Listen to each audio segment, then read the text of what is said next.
life. And that's the final consciousness. It's at that final consciousness that stays with us.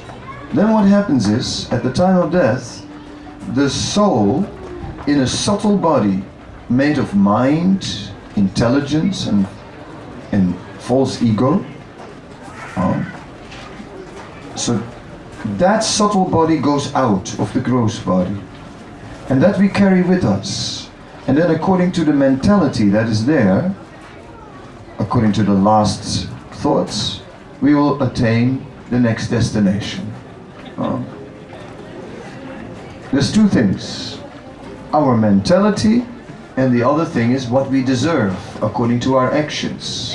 Have we throughout our life been cruel, been neglectful and so on? Then in the next life we get less. Have we in this life been kind, merciful, generous, helpful to others?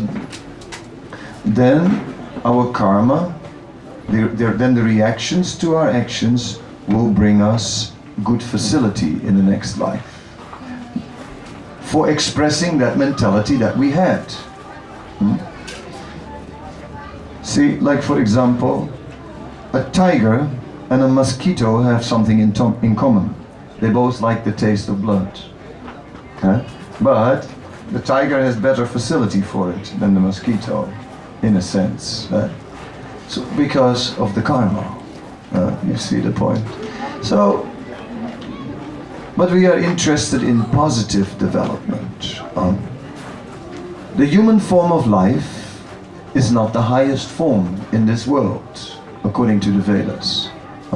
Vedic scriptures point out that above the world of the humans there are several other worlds, and it gives different planetary systems, and it says that above the human levels there are the levels of divine beings, the Devatas. The Devatas, they are they're different levels again. Some are very powerful. Some are like divine agents of the Supreme, who are controlling great forces in nature. You know, when you look at India, sometimes you see pictures of many gods, right? You see every street corner a temple with a different deity, and it all gets a little confusing if you see it all. Right? Who is who? And here they're offering a little flame, and there they're offering a flower, and there some powders, and you know, for an outsider it looks very complex. But the fact of the matter is that the Devatas are divine agents who reside within the higher regions of the universe, but the Devatas are not eternal. There's only one Supreme Lord. So actually that's the saying, it's in the Western ideas, only one Supreme. So for those who study the tradition of India a little deeper, they see that actually it's not so different from the West. Less different than we thought. There are different schools. The one school is the school of Mayavad. Sankaracharya represents that school of thought. And that school of thought believes that at the end of life, one must, or at the time of perfection, one attains liberation from material existence, and then one loses all ego, and one merges in one impersonal, transcendental energy, which sometimes has been described as white light. You find this in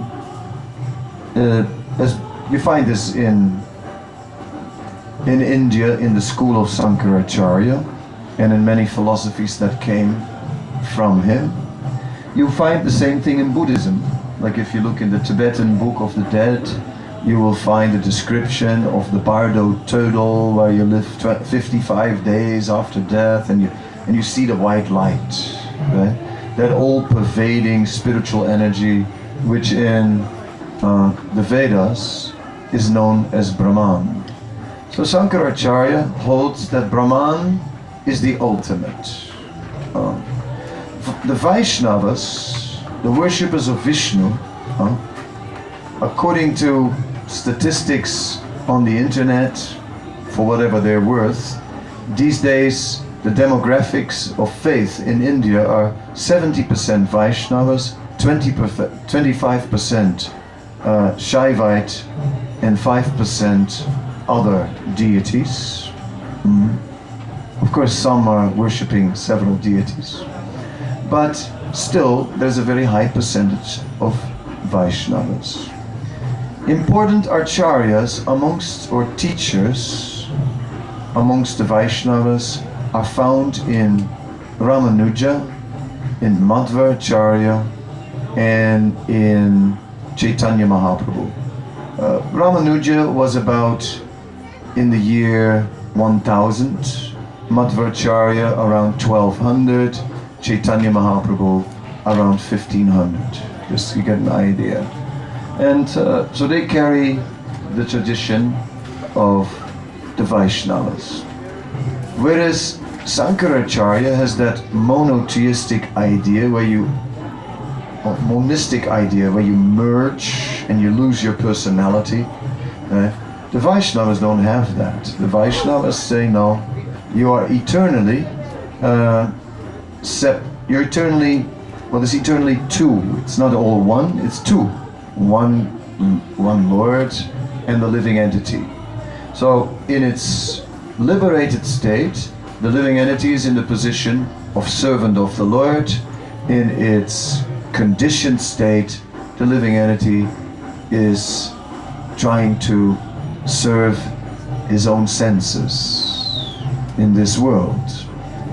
Basically trying to enjoy through the body.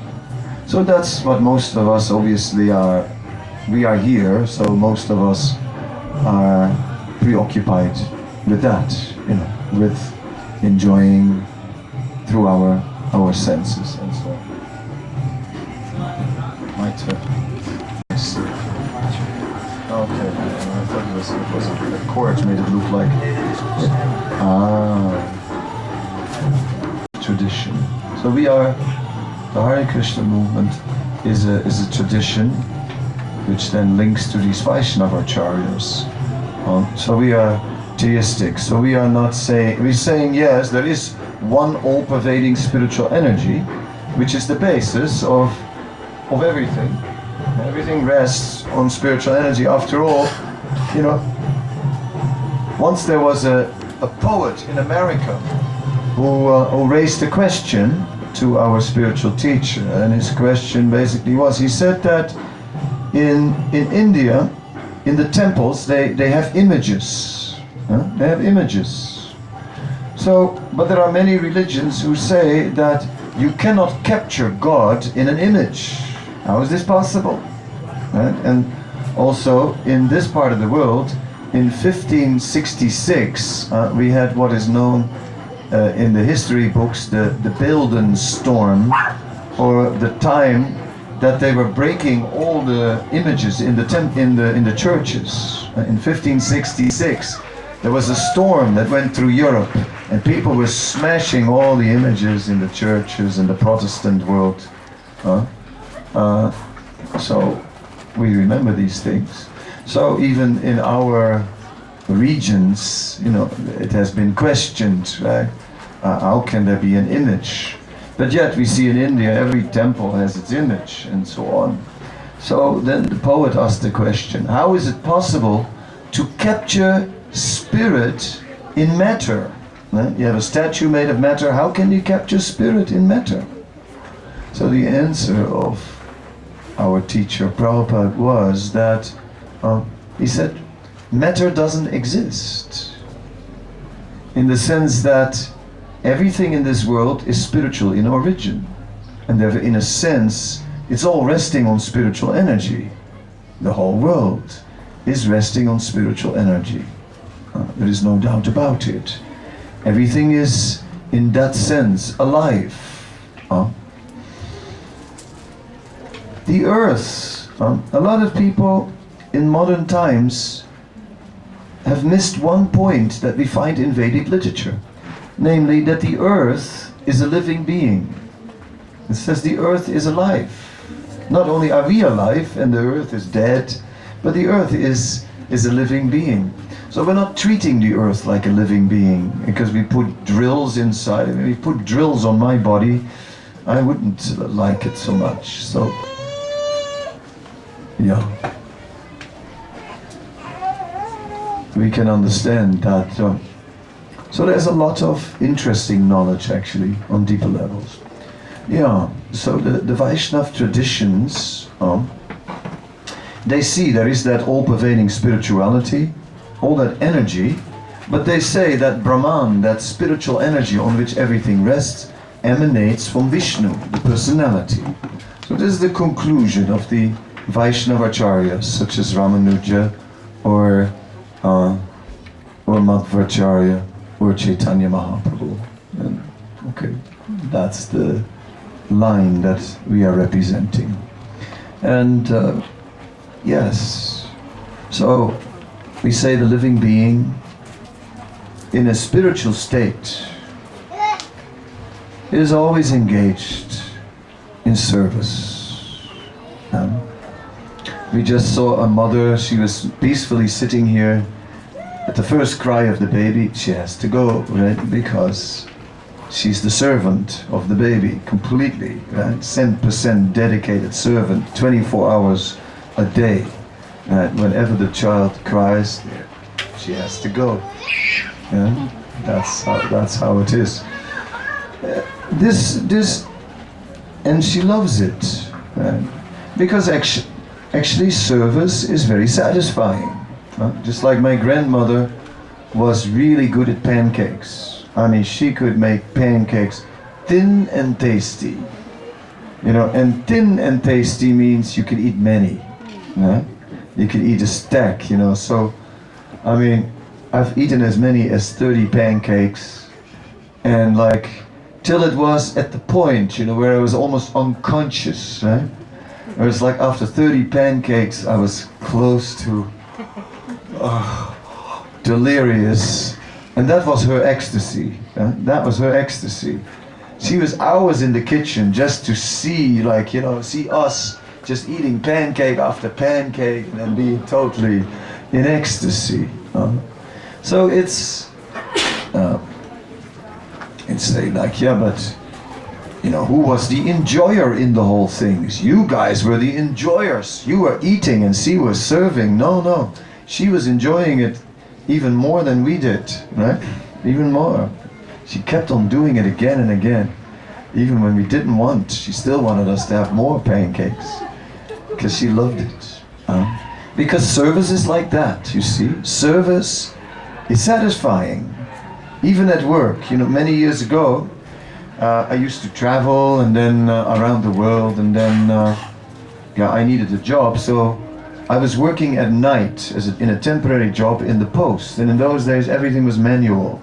So the system was, someone had to sort through letters, and this was before postcode, so they had to bundle it and make bundles, and then I would get bundles. You know? I would get trays with bundles, and then in front of me I had racks with bags, and I had to throw the bundles in the bags, you know. So in the beginning it was sort of, oops, wrong bag, but after a while you really get it, you know. So it's like, it's getting really good, you know. It became a sport, you know, faster. Then one day, a couple of heavy guys came, the post mafia, and they said, stop it. We don't want that here. You're working too fast. Slow down. Yes, sir. Can somebody get me some, maybe, get me some water? Sure. He has a bottle, you can just hit him up.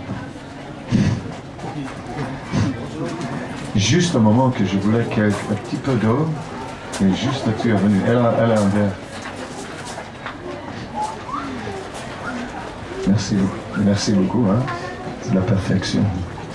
chanter à 5 heures là-bas. Ah oui. À la fin, c'est- Ok. Ah oui. Non, je suis là-bas à 5h10. Ouais, ouais. c'est- Ouais. Merci quand même. Well, yeah, so back to all those things.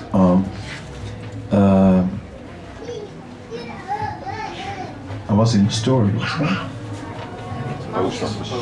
The postman, yes, throwing these things around. So I wasn't allowed to work so fast, right? Because that's not the mood, you know. In the, I mean, you're not supposed to work with dedication. You're supposed to work for the money. You're supposed to, you know. The smart guys are the ones who do the least work and get the most money. That's the. I'm not saying everybody is like that, but you know, there is a bit of that, right? To really work with devotion is something else. Right? Our society is not set up for that. But you can see it, you know, like for example, we see old architecture, old buildings in Europe you have, and when people from America, when they come to Europe and they see the old buildings, they go, oh, so amazing.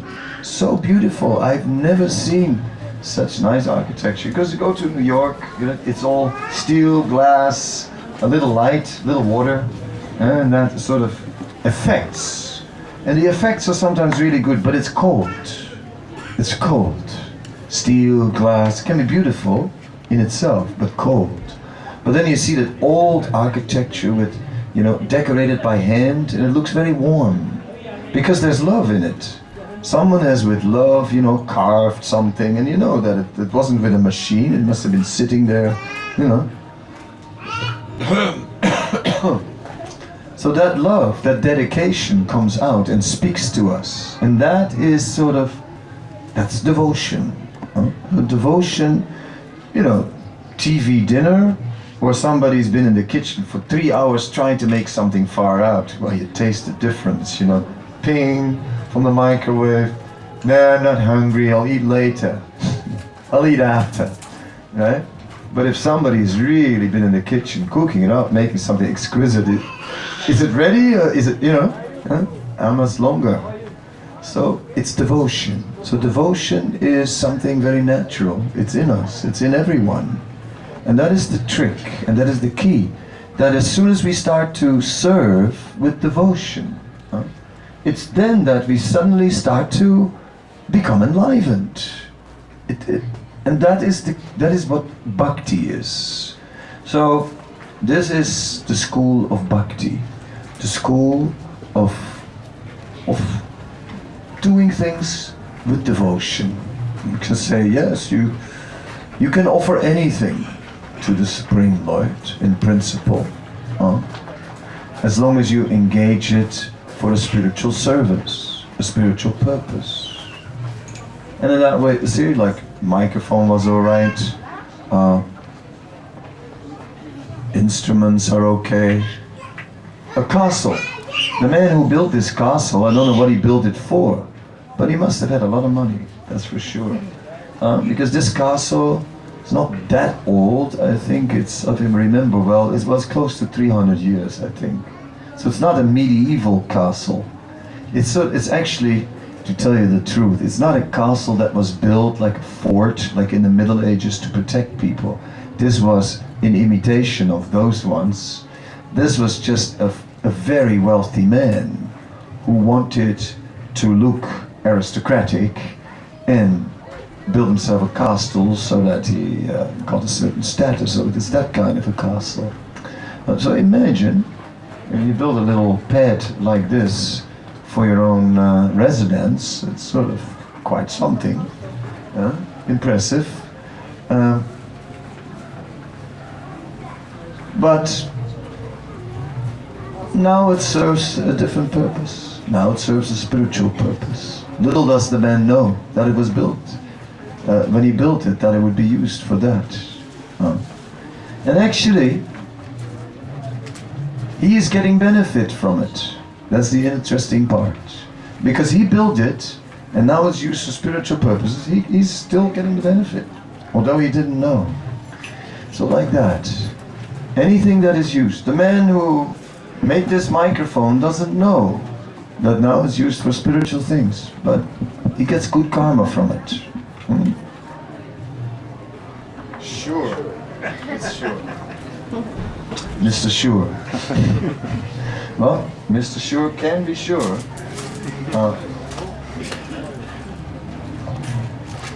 Spiritual benefit is there indeed. So it is. So bhakti is a aspect of the Vedas found in, especially emphasized in the Puranas, and especially Sattva Puranas like Vishnu Purana or the Bhagavat Purana, known as Srimad Bhagavatam. They describe the path of bhakti. And bhakti is a way of life. It's a way of life for which you don't need to turn away from the world. You see, you look at spiritual traditions. I mean, I wound up like this, but earlier in my life I was trying out different things. You know, like, yes, I saw Sufis that would sit for hours and move their head around.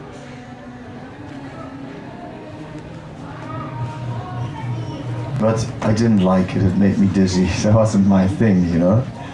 I mean, all this spinning, they're into spinning, and that wasn't my thing. And it's like, I get sick when I spin too much, you know, so I didn't last long with the Sufis. And then I tried out some Tibetans, some Buddhists, and they had a tower in the Netherlands. They had a medieval tower, and there was a canal around the tower and a bridge, you know. So you were invited to go there for the night, spend the night with them, and if you were in, they would pull up the tower, the bridge at one point, and then you were in for the night. Anyway, I have a swimming diploma, you know, so I thought, I'm a Dutchman, you know, so I can swim. 3, you know, I can swim, you know. If worse comes to worse, I just swim out, you know. So I was in. Okay, I had to get up at 4 o'clock. I could handle that, you know. Then some lama came and started to teach a meditation session. You had to breathe in this nostril, that nostril, and, you know, a few mantras. Oh, okay, I could do all these things, no problem. So that part was all right. And we went through a whole morning session like that. And then the bridge was going to open at 10. And breakfast was at 8. I was starving by 8, you know, from 4 to 8, nothing to eat, you know. I mean, like, up for 4 hours, right? And sitting there, yoga, this, that, meditation. So by 8, I was ready, you know, for breakfast, right? And then when it was time for breakfast, all they served was a piece of bread this big with miso on it, you know. I don't know if you know what miso is, but miso is a sort of blackish fermented soy paste, very salty, and I suspect, I'm not sure, but I suspect that it stands short for miserable, you know. I mean, with all due respect, it's not exciting, you know. And I'm the kind of man, you know, to be honest, I like my breakfast, right? You know. So when they served that small breakfast, I was thinking that, God, this is almost like torture, you know. They give you just a small bite to whet the appetite, and then it's over, you know. There were no seconds, that was it. And I go, why does it have to be like that, you know, that like, you obviously eat too less, huh? Why? And then I start to get into the philosophy of it. Why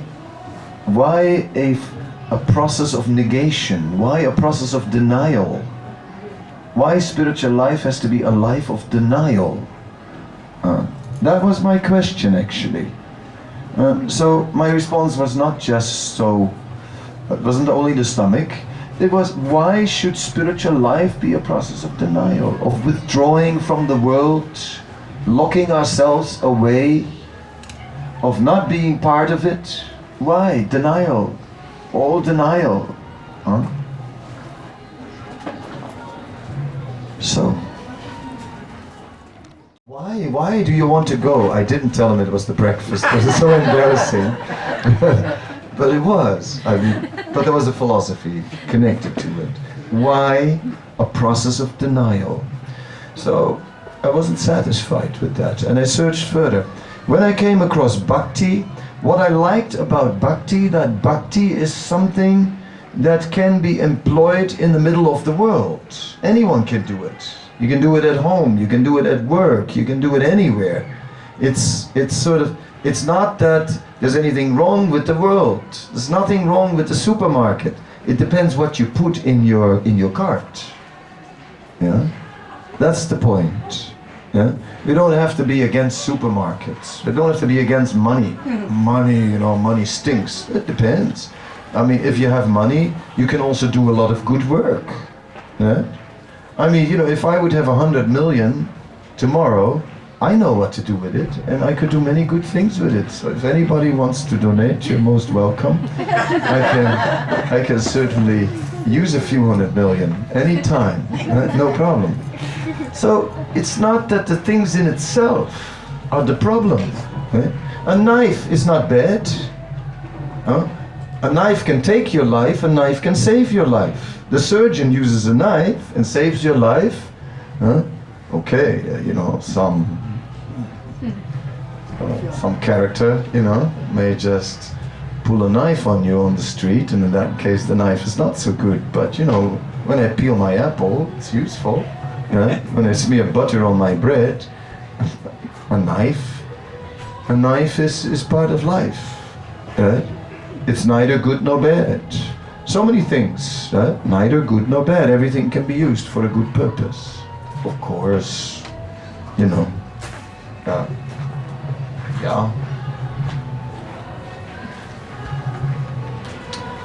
There are limits also. There are limits.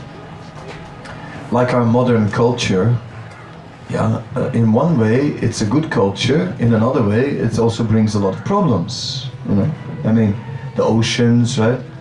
I mean, I downloaded something on an app, 7 billion on the planet, and then it showed what impact the 7 billion had on the planet. And how it polluted the oceans, polluted the air, polluted this and that, and how serious changes in nature that we are creating.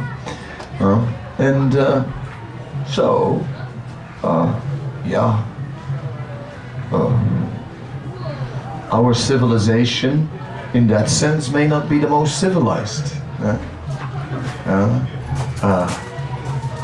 Maybe some traditional cultures had some advantages over us in a way, like at least ecologically speaking.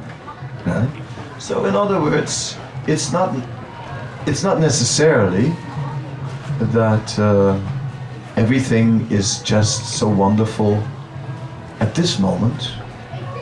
Yeah. But anyway, I always felt that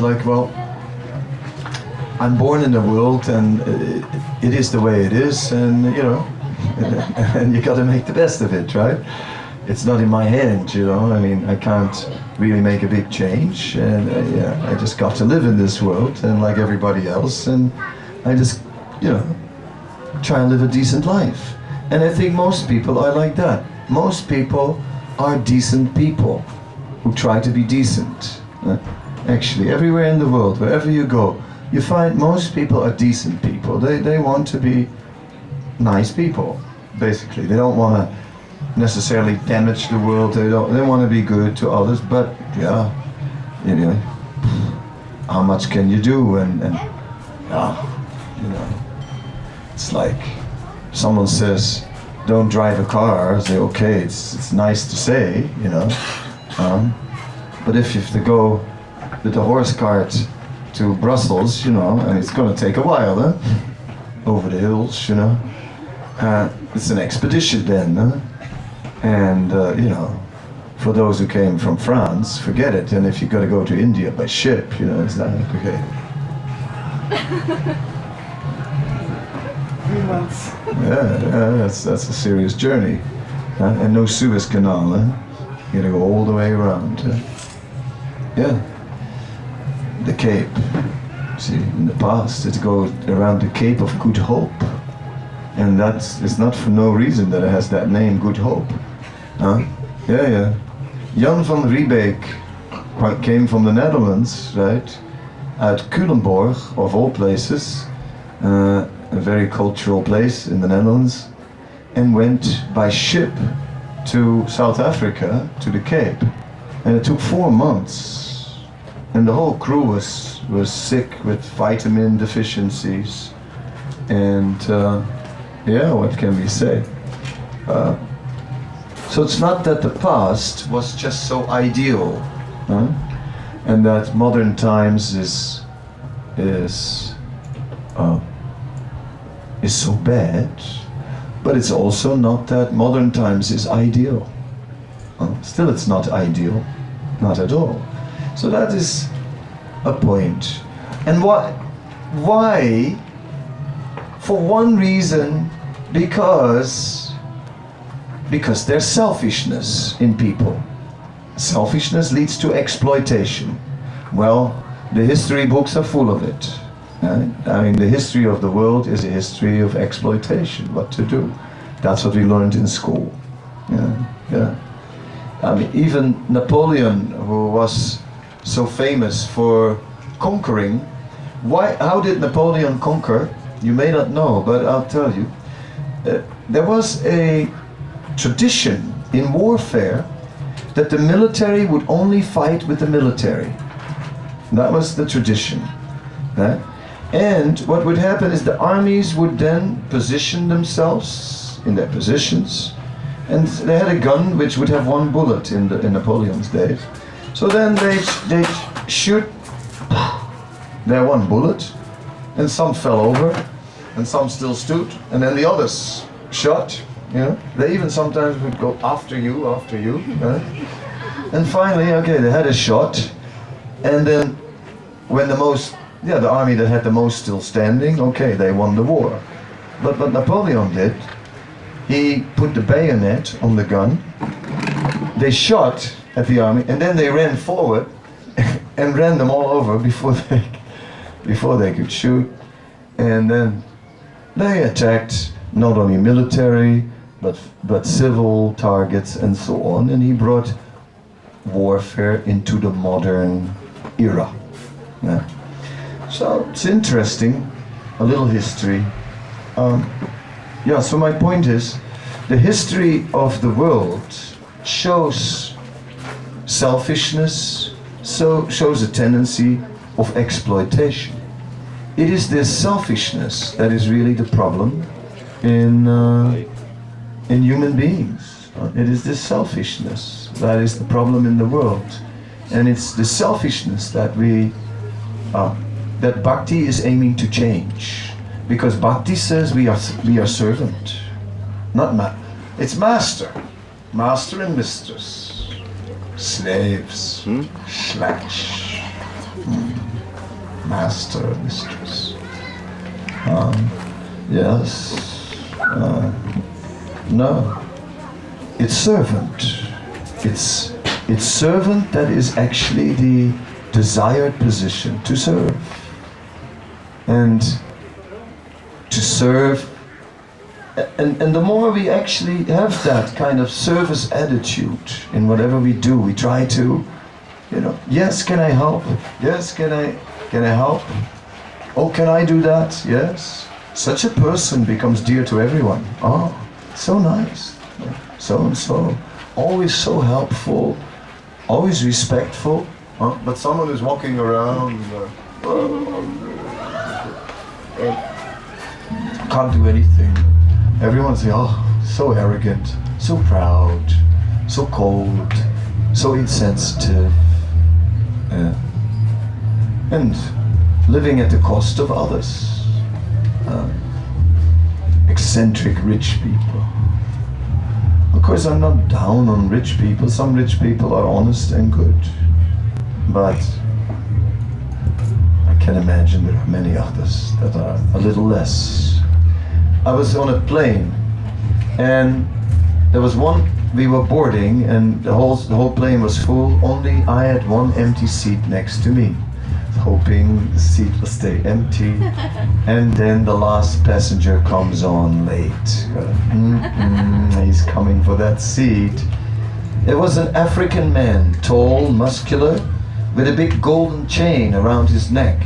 The kind of chain drug dealers wear. I mean, I'm from Amsterdam, I didn't notice this. And, you know,